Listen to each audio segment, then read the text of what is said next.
नमस्कार। दीपक KM hospital Jaipur के अंदर आपका हार्दिक स्वागत है। आज मैं कुछ चीज़ें बताने जा रहा हूँ जो एक्सपीरियंस के हिसाब से देखी जाती है और काफ़ी लोगों के अंदर ये महसूस की जाती है। देखिए, जैसे पहला है अंधविश्वास। मैं सबसे पहले ये कहना चाहूँगा, किसी भी तरह के अंधविश्वासों में ना पड़ें और इलाज पे विशेष तौर से ध्यान दें। सेकंड, जैसे अक्सर देखा करता है कि पड़ोसी के बच्चे ने काफ़ी जगह पे इलाज कराया, पर उसे कोई विशेष फ़ायदा नहीं मिला।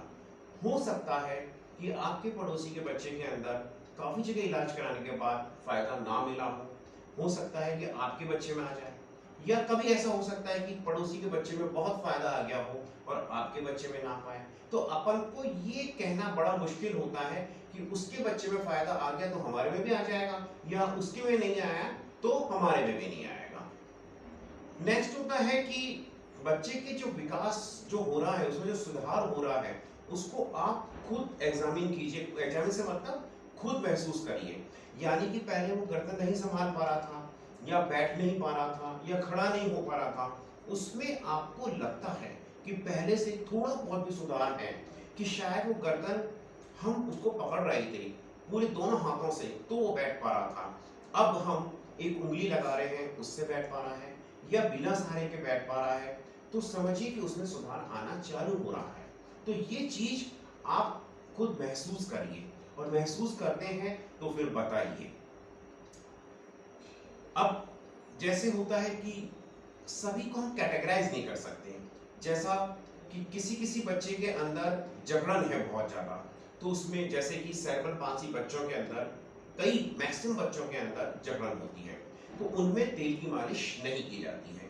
इसी तरह से कई बच्चे ऐसे होते हैं जैसे कि डाउन सिंड्रोम है, मतलब सेरेब्रल पाल्सी के अंदर ज्यादातर हाइपरटोनिक स्टेज होती है, और जैसे रहे डाउन सिंड्रोम के अंदर हाइपोटोनिक, यानी उसमें मसल्स लूज होती है, तो उनमें पेट की मालिश करनी होती है। तो कई बार ऐसा सिम्टम्स हो सकते हैं कि बच्चा नहीं बैठ पा रहा, तो हमारे को ये अपने स्वतः निर्धारित नहीं करना है कि हमको इसमें तेल की मालिश करनी है या नहीं करनी है। देखिए, आपको लगे कि जकड़न है तो उसके अंदर यानी बहुत टाइटनेस है, तो तेल की मालिश नहीं करिए, और आपको लगता है कि नहीं है तो फिर आप स्वतः निर्धारित मत करिए। जिनसे भी आप ट्रीटमेंट ले रही हैं उनसे संपर्क करें। कई बार ऐसे सुनने में आता है, कई जुमले होते हैं कि जैसे समय पैसा बर्बाद मत करो, कुछ नहीं होगा, कुछ नहीं होता है। ऐसी बातों से आप बच के रहिए। ऐसा नहीं होता है। कई बीमारियां हैं जो लाइलाज हैं, हम उनका भी इलाज कराते हैं, उनमें भी कंट्रोल होता है। तो इसी तरह से सेरेब्रल पाल्सी है या और डेवलपमेंट डिले है, उनमें भी सुधार आ सकता है। तो आप ये सोचें, अपन ये ना सोचें कि इसमें पैसा लगाएंगे या समय बर्बाद करेंगे। बर्बाद कुछ नहीं होता है। हमको काम करते हैं तो हमको रिजल्ट आने की संभावनाएं बनती हैं। हो सकता है हमारे बच्चे में सुधार आ जाए, हो सकता है नहीं आए, दोनों संभावनाएं बनती हैं। तो आप हम आपको ये कहेंगे कि इलाज जरूर कराइए, कोशिश जरूर करिए। कई बार ऐसा होता है कि इस तरह सुनने में आता है कि हमने इलाज कराया, ठीक है, आपने ए से कराया, हो सकता है आपको ए से सुधार नहीं आया हो, बी के पास जाइए, हो सकता है बी से सुधार आ जाए, हो सकता है कि बी से भी सुधार ना आए तो आप सी के पास जाइए। तो आप ये निर्धारित मत करिए कि हमने ए के पास इलाज करा लिया, हो सकता है बी के पास सुधार आ जाए, हो सकता है सी के पास सुधार आ जाए। तो आप इलाज करवाएं, जरूर करवाएं। पर्सन टू पर्सन वेरी करता है ट्रीटमेंट, यानी किसी बच्चे में बहुत तेजी से रिजल्ट आता है, किसी बच्चे के अंदर बहुत स्लो होता है, यानी बहुत कई कई बच्चे ऐसे होंगे जिनमें बहुत ज्यादा रिजल्ट आएगा, कई बच्चों के अंदर थोड़ा रिजल्ट आएगा, थोड़ा सुधार आएगा, कई बच्चों के अंदर बिल्कुल नहीं आएगा।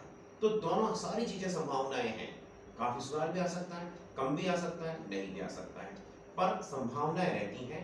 इसलिए हमें कोशिश करते रहना चाहिए।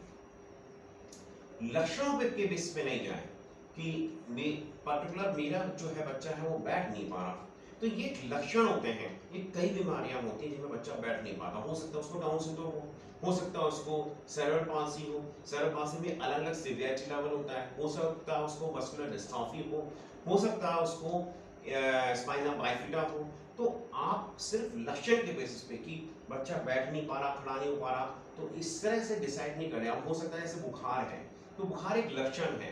काफी सारी बीमारियों के अंदर बुखार एक लक्षण रहता है। तो आप जब हॉस्पिटल में जाते हैं या क्लिनिक पे जाते हैं, तब वहां पता चलता है कि आखिर बुखार किस कारण से आ रहा है। इसी तरह से क्लिनिक या हॉस्पिटल में जाने से पता चलेगा कि आखिर आपका बच्चा क्यों नहीं बैठ पा रहा है, क्यों नहीं खड़ा हो पा रहा है। कई बार ऐसा होता है कि मैंने बहुत इलाज करा लिया, अब और इलाज कराने से क्या फायदा।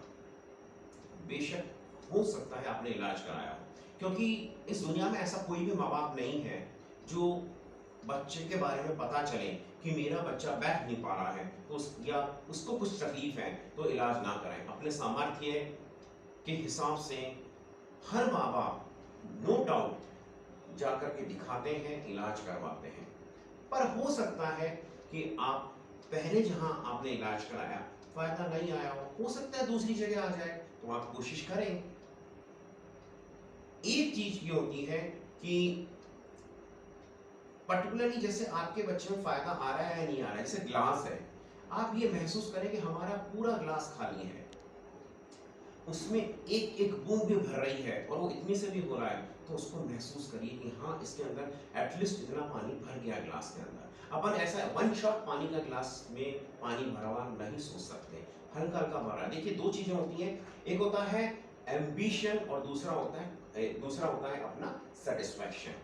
हमको एम्बिशियस होना चाहिए, जिज्ञासा होनी चाहिए। हम अपनी जब लाइफ चालू करते हैं, हम साइकिल से चालू करते हैं। जब हमारे पास साइकिल होती है तो हम सोचते हैं हमारे पास बाइक आ जाए, जब हमारे पास बाइक आ जाती है तो हम ये सोचते हैं कि हमारे पास कार हो। इसको कहते हैं जिज्ञासा, जो हर तमन्ना हर व्यक्ति में होनी चाहिए। पर साथ में ये सेटिस्फैक्शन भी होना चाहिए कि एटलीस्ट मेरे पास बाइक है तो मैं जो है साइकिल से ऊपर उठ के आ गया हूं। इसी तरह से आपको ये देखना चाहिए, इधर देखना चाहिए कि जो बच्चे खड़े हो रहे हैं, चल रहे हैं, दौड़ रहे, भाग रहे हैं, कि आपको ही सोचना चाहिए, ये जिज्ञासा होना चाहिए कि हमारा बच्चा भी चले, दौड़े, भागे। पर ऐसा भी होना चाहिए सेटिस्फैक्शन कि एटलीस्ट अगर बच्चा बैठ गया तो ये भी सेटिस्फैक्शन होना चाहिए कि एटलीस्ट ये कुछ बच्चे ऐसे हैं जो इधर बेड रिडन है, उनसे काफी अच्छी स्टेज में बच्चा आ गया या आया हुआ है। नेक्स्ट होता है कंपटीशन। इस दुनिया में बहुत कंपटीशन है, इतना कंपटीशन होता है कि परीक्षा के अंदर बहुत से परीक्षार्थी, बहुत सारे कैंडिडेट्स बैठते हैं लाखों की संख्या के अंदर, पर कुछ हजार पास होते हैं। हर माँ बाप का या हर कैंडिडेट का या हर पर्सन का एक सपना होता है कि वो क्लास 1 ऑफिसर बने, उसके लिए वो भरपूर कोशिश करता है, लेकिन सभी तो नहीं बन पाते।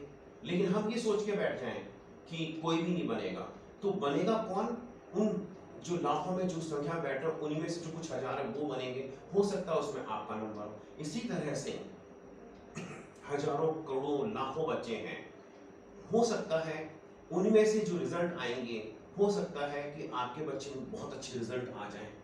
नहीं आए तो नहीं आया, कम से कम कोशिश तो करें। आप एक बात को दिमाग में ध्यान रखें कि हम अपने बच्चे में इतनी कोशिश करें कि दौड़े, भागे, चले, बैठे, हमको सफलता मिल गई, बहुत अच्छी बात है। हम आशावादी होना चाहिए, आत्मविश्वासी होना चाहिए। हमको ये दिमाग में रहना चाहिए कि हमारे बच्चे में सुधार आएगा। सेकंड, अपन को दिमाग में ये रखना भी चाहिए कि अगर नहीं आया सुधार तो कोई बात नहीं, एटलीस्ट हम कोशिश तो करें। हम कोशिश ही नहीं करेंगे, जिस तरह से आप बच्चे को अगर पढ़ने ही नहीं भेजेंगे तो अनपढ़ रह जाएगा, पढ़ने भेजेंगे तो उसमें नॉलेज तो आएगी ना। नेक्स्ट है कि जो कई बार क्या होता है, हम बहुत से ट्रीटमेंट कराते हैं, बहुत जगह जाते हैं, हम सोचते हैं कि इसमें कोई रिजल्ट नहीं आया। कई बार क्या होता है, रिजल्ट विजिबल नहीं होता। जैसे आपने कहीं पे भी इलाज कराया, आपका बच्चा बैठ नहीं पाया, लेकिन हो सकता है कि उसकी मांसपेशियों में सुधार आया हो। जिस तरह से अपन क्लास में बच्चे पढ़ रहे हैं, हो सकता है वो पास नहीं हो पाए, यानी पास नहीं हो पाए तो अपने आप को साबित नहीं कर पाए, नेक्स्ट क्लास में नहीं आ पाए, या किसी कॉम्पिटिटिव एग्जामिनेशन के अंदर पास नहीं हुए, परंतु उसको नॉलेज तो आई ना। इसी तरह से हो सकता है ट्रीटमेंट कराने से आपके बच्चे में सुधार आ रहा हो, मांसपेशियों में अच्छी बन रही हो। कई बार वो विजिबल लेट होते हैं, कई बार नहीं। विजिबल से मतलब उनमें सुधार कि वो बच्चा बैठ नहीं पा रहा, बैठने लग गया, अब कई बार बच्चे बैठने लग जाते हैं, कई बार नहीं लगते, तो हम ये निर्धारित कर लेते हैं कि बच्चा बैठा तो नहीं, लेकिन उसके अंदर करने हमको इलाज करने से, विभिन्न इलाजों से हो सकता है उसके अंदर मांसपेशियों में सुधार आया हो। वो पहले बहुत परेशान हुआ करता हो, अब नहीं होता हो। कई बार पास्ट प्रेजेंट फ्यूचर के फेल में हम रह जाते हैं। हम ये सोचते हैं कि काश हमारा बच्चा अगर उस समय रोया होता तो आज ये तकलीफ नहीं आती। मे बी हो सकता है आप सही भी हो कि आपका, लेकिन इसमें कोई लॉजिक अपना निकालें, क्योंकि वो पास्ट गॉन इज गॉन।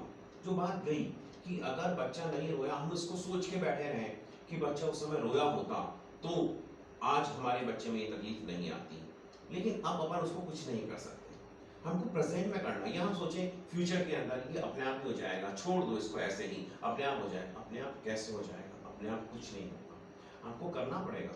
तो आप फ्यूचर को संवारने के लिए सिर्फ उसको फ्यूचर के भरोसे ना छोड़ें, प्रेजेंट के अंदर ध्यान दें, प्रेजेंट को तैयार करें। प्रेजेंट में हम जो पास्ट में चला गया उसको भूल जाएं, फ्यूचर में जो होने वाला उसको संभालने के लिए प्रेजेंट के अंदर उसमें बच्चे में ध्यान दें, ताकि उसका प्रेजेंट भी अच्छा हो सके और फ्यूचर भी अच्छा हो सके। कई बार